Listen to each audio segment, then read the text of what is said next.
20 साल का युवा आईपीएस हर्षवर्धन सिंह, जिसकी बताई जा रही सड़क दुर्घटना में मौत हो गई, लेकिन मैंने बताया था सत्ता भोगियों के भ्रष्टाचार की वजह से उसकी मौत हुई थी।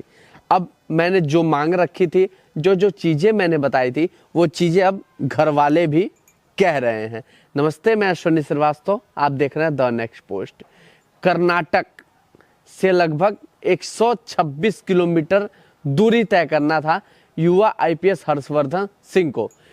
पूरी ट्रेनिंग करके 4 महीने डिस्ट्रिक्ट ट्रेनिंग के लिए निकला, लेकिन 116 किलोमीटर की दूरी उसके गाड़ी के चक्के ने तय कर ली, लेकिन 10 किलोमीटर की दूरी उसके गाड़ी के चक्के ने तय नहीं की। कारण मैंने बताया था, हेडलाइन बड़ी बड़ी ये चल रही थी कि टायर फटने की वजह से युवा आईपीएस की मौत हो गई, लेकिन ये नहीं बताया गया था कि आखिरकार वो जो गाड़ी थी वो कितने साल पुरानी थी, उसका जो चक्का था वो कितने साल पुराना था, उस चक्के में कितना भ्रष्टाचार का खेल खेला गया था, और भी तमाम बातें मैंने आपसे बताई थी।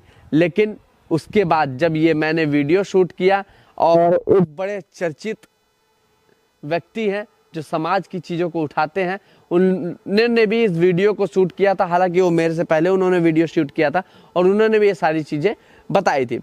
फिर उसके बाद उसके जो युवा आईपीएस हर्षवर्धन सिंह हैं, उनके पिताजी और उनके घर वालों के द्वारा भी यही मांग की जा रही है कि इसकी जांच होनी चाहिए कि आखिरकार वो जो गाड़ी से एक्सीडेंट हुआ, वो जो जीप थी, वो कितने साल पुरानी थी, उसमें जो चक्का टायर लगा हुआ था वो कितने साल पुराना था। जब कोई प्लेन क्रैश होता है, प्लेन का ये चेक किया जाता है कि आखिरकार ये जो प्लेन उड़ रहा था ये कितने साल पुराना था, इसमें कोई दिक्कत तो नहीं थी, इसके इंजन में कोई दिक्कत तो नहीं थी, या फिर तमाम वो चीज़ें होती हैं, कोई ऐसी दिक्कत तो नहीं थी। तो आखिरकार क्यों नहीं जो युवा आईपीएस हर्षवर्धन सिंह की जिस गाड़ी से मौत हुई है एक्सीडेंट की वजह से, वो चेक किया जाए, और ये भी चेक किया जाए जिस रोड पे वो चल रहा था वो एनएचएआई ने सही तरीके से उस रोड को बनाया था या नहीं बनाया था, कहाँ खेल हुआ था। अब यहाँ एक और ट्विस्ट आ रहा है। ट्विस्ट ये आ रहा है कि जब उसको ज्वाइनिंग करने पहले दिन ही जाना था, जिस जगह वो रह रहा था, कर्नाटक से 126 किलोमीटर उसको जाना था, तो आखिरकार वो जो गाड़ी लेके आने वाला व्यक्ति था, कहीं उसी ने तो लेट नहीं कर दिया था। इस वजह से बहुत तेज उनको वहाँ से चलना पड़ा और इस वजह से गाड़ी का चक्का फट गया। ये तमाम चीज़ें, इन पे इंक्वायरी बैठानी चाहिए। दूसरी बात, हमारे केंद्रीय भारत के होम मिनिस्टर साहब अमित शाह जी और कर्नाटक के होम मिनिस्टर राज्य के, ये दोनों लोग क्या जांच बैठाएंगे? क्या बस उस युवा आईपीएस के बदन को तिरंगे में लपेट के और पटना भिजवाया गया तो बस उसी तक तो सीमित नहीं रह जाएगा, या फिर बस उसकी मौत पे बस श्रद्धांजलि देने तक ही तो सीमित नहीं रह जाएगा? मुख्यमंत्री साहब ने श्रद्धांजलि देते हुए तमाम बातें कही कि अभी तो बहुत कुछ करना था हर्षवर्धन सिंह को, इतना जल्दी चला गया, इस तरीके की बातें। तो साहब आपसे पूछना चाहूँगा थोड़ा सा, आपके राज्य का वो बेटा था, अब तो वो पूरे देश का बेटा बनने वाला था। अब वो उसके आंखों में वो सपने थे जो इस देश की सेवा करना चाहता था। 126 किलोमीटर की दूरी थी, उसके गाड़ी के चक्के ने लगभग 116 किलोमीटर की दूरी तय कर ली थी, लेकिन 10 किलोमीटर की दूरी नहीं तय कर पाया, और यमराज मुंह खोले खड़ा था। उसने अपने मुंह में आईपीएस हर्षवर्धन सिंह को ले लिया और भगवान को उसको प्यारा कर दिया। हालांकि हो सकता था कल को आने वाले समय में आईपीएस हर्षवर्धन देश के लिए ऐसा काम करते जो कि कोई सोच नहीं सकता था, लेकिन सत्ताभोगियों के भ्रष्टाचार ने किस तरीके से खेल किया, मैंने आपको तमाम चीज़ें कल बताई थी। मैंने ये भी बताया था कि आखिरकार बिहार जैसे राज्य, झारखंड जैसे राज्य और मध्य प्रदेश जैसे राज्य में क्यों अपराधियों को पुलिस वाले नहीं पकड़ पाते। अपराधी चलेंगे स्कॉर्पियो से भैया, और पुलिस वाले भैया लोग चलेंगे जिप्सी से। जिप्सी में ना ही स्टीयरिंग सही रहेगा, ना ही टायर सही रहेगा, ना ही गियर सही रहेगा, ना ही कोई बॉडी पार्ट से सही रहेगा। तो आखिरकार बिहार में अपराध बढ़ेगा कि नहीं बढ़ेगा? इसी तरीके से कहीं आईपीएस हर्षवर्धन के साथ तो नहीं हुआ? उसकी जो गाड़ी वो लेके गया था, यानी जिस गाड़ी से वो जा रहा था, वो गाड़ी आपको फोटो में नजर आ रही होगी, जिप्सी है, और जिप्सी की कंडीशन पता नहीं कैसी थी, किस कंडीशन में वो गाड़ी था। और इतनी दूरी तय, 126 किलोमीटर दूरी तय करना मामूली बात नहीं है। एक ही बात कहना चाहूँगा, होम मिनिस्टर साहब, गृह मंत्री अमित शाह जी और कर्नाटक के गृह मंत्री साहब, क्यों नहीं जांच बैठाई जा रही? क्या आप जांच बैठाएंगे? क्या जो इसमें सत्ता में बैठे लोग हैं जिन्होंने भ्रष्टाचार का खेल किया होगा इसमें, उनको दंड मिलेगा?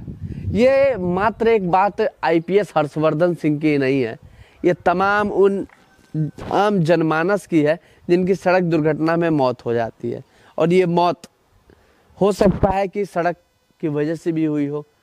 जो सड़क NHAI के थ्रू जो बनाया जाता है उसमें कितनी सही चीज़ें होंगी उस सड़क में, वो लेबल सही से होगा, या फिर वहाँ स्पीड मीटर जिससे स्पीड कितना चले वो बैनर लगा था नहीं लगा था, वहाँ पे तमाम चीज़ें वो थी कि नहीं जो सुख सुविधाएं होनी चाहिए। फिर और भी तमाम चीज़ें होती हैं। अगर आसपास कोई टोल टैक्स था तो आखिरकार टोल टैक्स पे क्या एम्बुलेंस नहीं मौजूद था जो तुरंत उसको ऑन द स्पॉट पहुँचाया जा सके?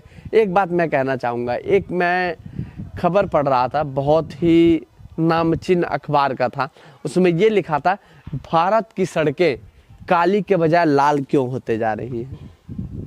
आप तमाम सुनते होंगे कि सड़क दुर्घटना में मौत हो गई, तो आखिरकार मौत होने का कारण पता है क्या है? ये जो आजकल मोटरसाइकिल पे 2 की जगह 3-3 4-4 चलना, हेलमेट नहीं लगाना, ये भी बहुत बड़ी वजह है। हालांकि मैं सब्जेक्ट से थोड़ा सा हट रहा हूँ, लेकिन ये सच्चाई है और ये सच्चाई को माननी पड़ेगी। और इसमें हमारे जो अधिकारी हैं, जो पुलिस वाले हैं, इनकी भी बड़ी लापरवाही है।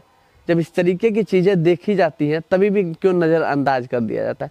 मैं आपको सही में मैं अब दिल्ली जाने वाला हूँ, हालांकि दिल्ली में नहीं दिखता, लेकिन आप लखनऊ चले जाइए, गाजियाबाद चले जाइए, नोएडा चले जाइए, हालांकि इन जगहों पे आपको दिखेगा कि एक ही मोटरसाइकिल पे 3-3 4-4 लोग बैठते हैं और एक के पास हेलमेट नहीं होता।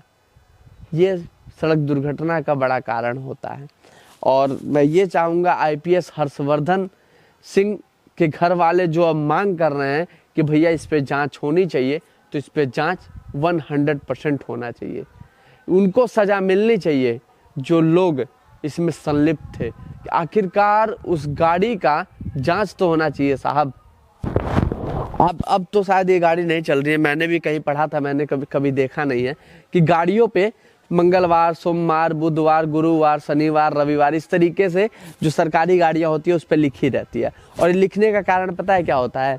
ये लिखने का कारण ये होता है कि अगर जिस गाड़ी पे सोमवार लिखी है वो गाड़ी हफ्ते में सोमवार को नहीं चलेगी। और क्यों नहीं चलेगी हफ्ते में सोमवार को? इसलिए नहीं चलेगी क्योंकि उस दिन उस गाड़ी का सारी चीज़ें चेक होंगी कि आखिरकार इस गाड़ी के टायर ट्यूब में कोई दिक्कत तो नहीं है, गियर में कोई दिक्कत तो नहीं है, इंजन में कोई दिक्कत तो नहीं है, स्टीयरिंग में कोई दिक्कत तो नहीं है, गियर में तो कोई दिक्कत नहीं है, तमाम चीज़ें चेक होती हैं। तो इसीलिए उन गाड़ियों पे तो आखिरकार इस तरीके से क्या यहाँ पे लागू नहीं हुआ था? क्या इस गाड़ी का पहले नहीं चेक किया गया था? क्या आखिरकार ये टायर जो है वो किस कंपनी का है, कैसा टायर है? कहीं ऐसा तो नहीं उसमें खूब सारे जोड़ हो टायर में, टायर पहले से बहुत ज़्यादा पंचर हो? ये मतलब एक अजीब सी बात है कि गाड़ी चलते चलते उसका टायर फट जाना। कभी आपने सुना है एक आधी, जब 10,000 50,000 जब एक्सीडेंट होता हो उसमें से एक आधी आप सुन लेते होंगे कि भैया इसका टायर में बहुत ज़्यादा हवा भरी गई होगी, या फिर ये तमाम चीज़ें हैं। बाकी एक ही चीज़ बस कहेंगे, घर वालों की जो मांग है कि जांच करने की, भैया इस पे जांच होनी चाहिए। आईपीएस हर्षवर्धन सिंह की जो तिरंगे में लपटी हुई शरीर है बस उसी तक सीमित नहीं रहना चाहिए और बस नारे तक ही नहीं सीमित रहना चाहिए, इस पे जांच होना चाहिए। बाकी आपकी क्या राय है कमेंट सेक्शन में ज़रूर बताइएगा। नमस्ते, मैं अश्विनी श्रीवास्तव, आप देख रहे हैं द नेक्स्ट पोस्ट।